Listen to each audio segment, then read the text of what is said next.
Students, अगर कोई object uniform motion में है यानी यूनिफॉर्मली स्पीड से मूव कर रहा है, तो उस कंडीशन में उस ऑब्जेक्ट का डिस्टेंस टाइम ग्राफ जो होगा उसे कैसे रिप्रेजेंट करेंगे और उस डिस्टेंस टाइम ग्राफ की हेल्प से हम उस ऑब्जेक्ट की स्पीड को कैसे कैलकुलेट करेंगे, आइए सीखने की कोशिश करते हैं। तो देखिए, ये हमारा डिस्टेंस टाइम ग्राफ है यूनिफॉर्म मोशन के लिए। ठीक है, जब कोई ऑब्जेक्ट यूनिफॉर्म मोशन में हो तो उस कंडीशन में डिस्टेंस टाइम ग्राफ बनाते हैं हम। तो मान लीजिए इस तरीके से बनाते हैं, और यहाँ पे आप मान लीजिए ये जो एक्स एक्सिस है ये टाइम एक्सिस है और जो वाई एक्सिस है ये डिस्टेंस एक्सिस है, मतलब इस पे डिस्टेंस को रिप्रेजेंट करेंगे। मान लीजिए किसी पॉइंट पर टाइम t1 हुआ और कुछ समय के बाद किसी दूसरे पॉइंट पे टाइम t2 हुआ, तो जो टाइम का कैलकुलेशन होगा वो t2 माइनस t1 हो जाएगा।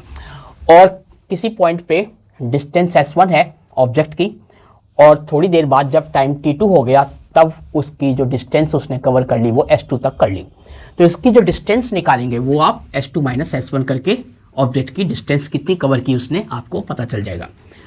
अब ऑब्जेक्ट की अगर आपको क्या करनी है, स्पीड निकालनी है, तो आपको पता है speed equal to distance upon time होता है, लेकिन डिस्टेंस कैसे निकालेंगे, s2 माइनस s1 करके, और टाइम कैसे निकालेंगे, t2 माइनस t1 करके। तो इस तरीके से आप ऑब्जेक्ट की स्पीड को फाइंड कर लेंगे, यानी कि v से रिप्रेजेंट करते हैं स्पीड को, तो v equal to s2 minus s1 upon t2 minus t1। ठीक है, मान लीजिए यहाँ पे आपका पॉइंट है कितना 2 या 3, मान लीजिए यहाँ पे 3 सेकंड है और यहाँ पे 5 सेकंड है, 3 सेकंड 5 सेकंड। ठीक है, तो ये हो जाएगा 5 माइनस 3 कितना आ जाएगा आपका 2 सेकंड आ जाएगा नीचे।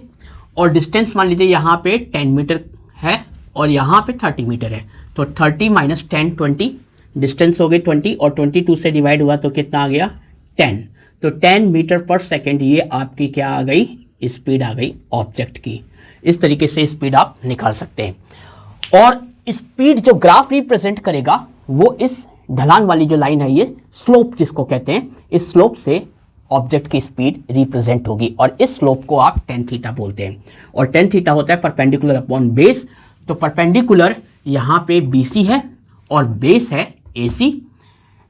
ये जो थीटा है एक्यूट एंगल है और ये राइट एंगल है, राइट एंगल के सामने वाली साइड हाइपोटेन्यूज होती है, AB हाइपोटेन्यूज है, तो ये एक प्रकार से राइट एंगल ट्राइंगल हो गया। यहाँ पे आपको समझाया गया है जो टेन थीटा होता है उसे स्लोप या ग्रेडियंट कहते हैं ग्राफ का, तो ये टेन थीटा ही स्लोप है या ग्रेडियंट है, यानी ये ढलान वाली लाइन आपका स्लोप है। तो ये जो सारा मेथड है, इस तरीके से हम यूनिफॉर्म मोशन के लिए डिस्टेंस टाइम ग्राफ को रिप्रेजेंट करते हैं और इस तरीके से स्पीड को कैलकुलेट करते हैं।